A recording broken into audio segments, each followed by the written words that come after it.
I really did think, oh, he's going to kill me and rape me. It was really, really terrifying. Joanne Belknap was sexually assaulted in 1980 on her last day as a student on the University of Colorado campus in Boulder. This guy came up behind me on a bicycle. He tried to rape me, and I just froze at first. He threw me to the ground, and I didn't know what to do, and I was holding the tennis racket in one hand, and then all of a sudden it occurred to me I could be hitting him with it, which I did, but it was really, really scary, and I just kept fighting and fighting, and then he finally got on his bike and left. But I was all beat up, and I didn't notice it. Like, I didn't even remember being hit in the face or anything. Today, Belknap is a sociology professor at CU, speaking out for other survivors of sexual violence, many who, like Belknap herself, didn't want to report their attacks. I thought, oh God, they're going to think, oh, you were wearing shorts and a halter top and living with your boyfriend, and I instantly had all of those thoughts and thought there's no point in going to the police. But her father did, and something remarkable happened the day Joanne Belknap returned to campus to talk with police. I walked by the place that had happened, and some activist women's group had done a painting of, like they do where there's been a dead body, and said a woman was raped here. And it was really intense, but it made me feel validated in this way that nothing else had. And having that thing on the sidewalk was just this, I felt like, oh, somewhere this counted for something. But some sexual assaults are never counted and never reported to the public, because some universities in Colorado, including CU, keep them secret.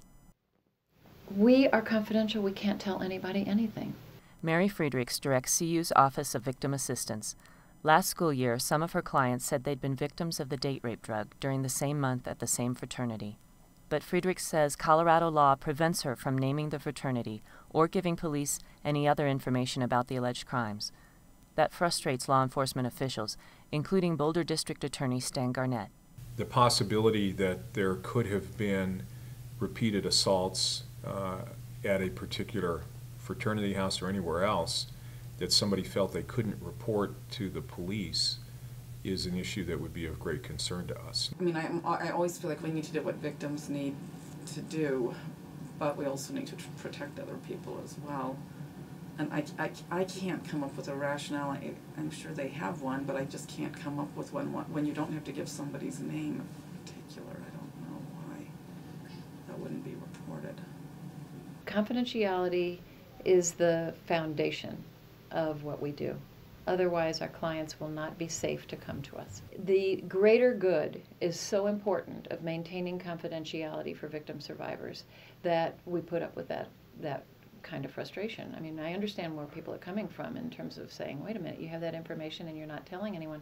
It's not because we want perpetrators to get away with it. It's because we want victim survivors to stay in control.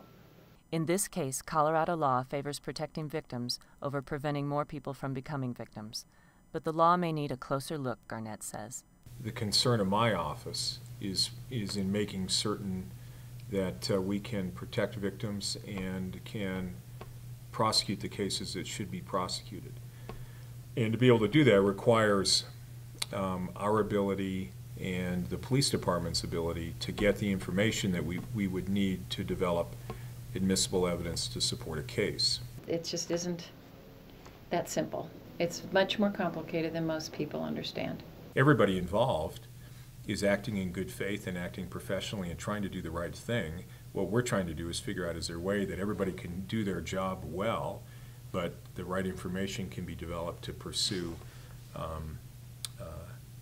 criminal cases where it's appropriate. It's an issue that we need to sort out. For society, the stakes are high. And I also cannot tell you how many of the women's students in my class and men's students in my class tell me about their mothers having been raped, and some of them at college. I just think the damage this does to people can be really lasting, and what an impact it had on them.